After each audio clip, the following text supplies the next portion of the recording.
The man had just managed to hail a cab. Before he could get in, a strange woman climbed into the car first. She assumed the man was the driver and urged him to hurry up because she had a very important job interview. Jack helplessly explained that he was a passenger too. Only then did Lisa realize her mistake and awkwardly step out of the car. She pleaded with Jack to let her have the cab, but Jack replied that this car wasn't headed to a kindergarten and it wasn't meant for a little girl like her. Lisa instantly lost her temper. She lashed out at Jack, calling him cold and heartless. Just as Jack got into the car, he noticed the woman's phone had been left behind on the seat. He quickly told the driver to chase after her. If Lisa failed to find a job today, her mother would force her to go back home and marry a complete stranger to have kids. Thinking about that made her furious. She blamed everything on Jack, complaining that he had no sense of chivalry at all. She didn't notice the man behind her had already caught up. Jack handed the phone to Lisa, but she mistakenly thought he was using it as an excuse to ask for her number. Before Jack could explain, she threw the phone straight into a trash can. Jack was completely stunned. Only when a familiar ringtone started playing did Lisa realize it was actually her own phone. She rushed to dig through the trash.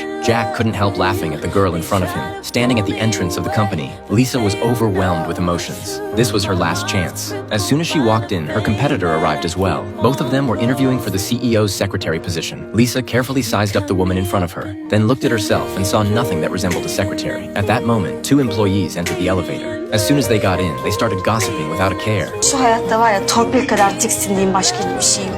Haklısın Çağlacığım. Their words grew more and more vicious, completely unaware of the woman standing right next to them, whose face was turning increasingly pale. Lisa quickly tried to change the subject. She asked why the elevator was taking so long. The employees said it was old and poorly maintained, then continued gossiping non-stop with each other. Caught between them, Lisa felt the air grow unbearably tense. When the elevator doors finally opened, an angry Suna threw down her resume and left the company without looking back. Seeing the papers scattered all over the floor, Lisa could only bend down and pick them up. When she entered the office, the interviewer snatched the resume from her hands without a word, mistaking Lisa for Suna. Without giving her a chance to explain, the interviewer told her to start work the next day. After saying that, he went back to his own business. Looking at the generous salary of $1,000, Lisa felt both excited and troubled. She stared blankly at the work schedule. Suddenly, a man walked straight toward her. It was the same man who had fought with her over the taxi. Enemies really do cross paths easily, and they started snapping at each other right away. The man demanded to know why she was in the company. Driven by her competitive nature, Lisa blurted out that she was going to be the CEO's personal secretary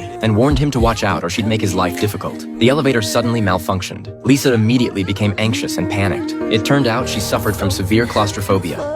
Ya ne biliyorsan yapma. Nefes alamıyorum. Panikadan geçiyorum. Ben biliyorum kendimi. On her very first day at work, this clueless rookie managed to offend almost everyone in the company. Early that morning, the manager ordered Lisa to deliver coffee to the CEO. Holding the coffee, Lisa stopped at the office door. To her shock, the man she had argued with the day before was inside the office. Her brain short-circuited, and she angrily demanded to know why he was there. Jack calmly sat down, staring at the man who practically radiated wealth. Lisa finally realized she had made a huge mistake. She apologized awkwardly and was quickly asked to leave by Jack. Feeling frustrated, she went to the restroom to cool off. Suddenly, a woman called out to her, asking her to grab a few tissues. Out of politeness, Lisa reluctantly agreed, just as she was about to wash her hands. The woman complained that the water splashed too much and might get her clothes wet. She told Lisa to go wash her hands in the men's restroom instead. Lisa angrily asked if the woman was messing with her. To her surprise, the woman casually replied that she hadn't eaten breakfast yet and told Lisa to go run an errand for her. It turned out the woman was Jack's childhood friend, but Lisa made it clear she didn't even cater to the CEO, so there was no way she'd put up with her. After saying that, she walked off arrogantly. At work, Jack was extremely serious and demanding. A perfectionist by nature, he instructed his team to poach employees from competitors at any cost. Blunt and outspoken, Lisa blurted out. Isn't that kind of despicable? Now it was clear why Lisa could never keep a job. To keep this big-mouthed woman from causing trouble, Jack deliberately made things difficult for her, assigning her endless errands back and forth. Lisa muttered complaints under her breath and accidentally bumped into a man walking toward her. The man asked if she had been bad-mouthing him. Lisa quickly apologized, explaining that she was just angry at someone else. The man generously said it was fine and bluntly pointed out that Jack must be the reason she was so upset. When Lisa heard that someone else in the company shared her suffering, she immediately poured out all her frustrations, complaining that Jack was a controlling perfectionist. The man listened with amusement and defended Jack by saying he was only like that at work. Sensing that the two men were closely connected, Lisa awkwardly asked if they knew each other. It turned out the man was Jack's younger brother. Well, so much for that. She had offended every boss on her first day, but Mike generously said Jack deserved the criticism and praised Lisa for being the first woman brave enough to complain about his brother. Meanwhile, Suna was panicking about how to explain to her father why she hadn't gone to work. When the company manager suddenly called to praise her, saying she was hardworking and had performed exceptionally well, Suna was completely confused. She clearly hadn't gone to work. So how did she get praised by the boss? The next day, she decided to go in person to see who exactly was impersonating her at the company. At that moment, Lisa had just finished her tasks and finally relaxed. She leaned back in her chair to rest. A familiar voice suddenly rang out. Merhaba, ben Suna Pektaş'a bakmıştım. Suna Pektaş benim. Ne tesadüf. Ben de. This woman was impersonating someone else. She was exposed on the spot on her very first day at work. Just then, Jack happened to walk by. He called out Suna, and both women answered at the same time. Jack was confused. Lisa quickly explained that Suna was her sister, who happened to have the same name.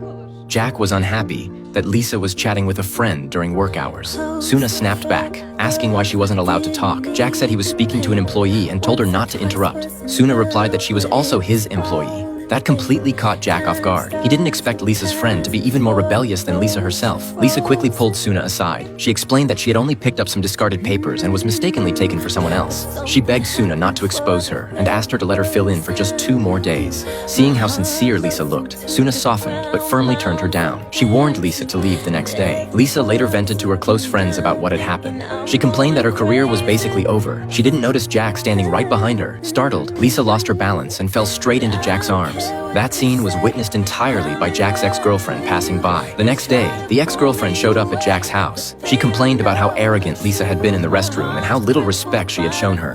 Jack simply responded calmly that Lisa was just telling the truth. Unwilling to accept that, the ex demanded Jack fire Lisa. Jack didn't want to argue and told her to leave. Thinking of that clumsy, scatterbrained girl, a faint smile appeared at the corner of Jack's mouth. Meanwhile, Lisa's friends were brainstorming solutions. They all agreed that Lisa should talk to Suna again. On the way, they passed a gas station. One of her friends got out to buy something. Lisa noticed through the car window that she looked terrible. She couldn't help complaining again. Coincidentally, Jack noticed Lisa outside the window. Surprised, he watched her with growing interest. He had thought she was just a bit off at work, but didn't expect her to be just as odd in private. Unable to resist, he rolled down the window to mess with her. To his surprise, Lisa shot back, saying she'd gone crazy because of his controlling nature. Jack's face darkened as he warned her that he'd deal with her at work the next day. Then he drove away. That evening, Lisa and her friends found Suna. They explained why they were there. Lisa said she had grown up in a poor family. All her life, she had struggled to escape that environment. She wanted to stay in the big city and build her own career, not return home to a life with no future. She didn't want to marry a stranger she had no feelings for. Lisa begged Suna to give her a little more time. She promised that once her mother returned to their hometown, she would quit her current job immediately. Unable to withstand Lisa's constant pleading, Suna finally agreed to her request. She promised to cooperate and help her avoid being exposed. Just as everyone secretly breathed a sigh of relief, a hidden test was already waiting for her.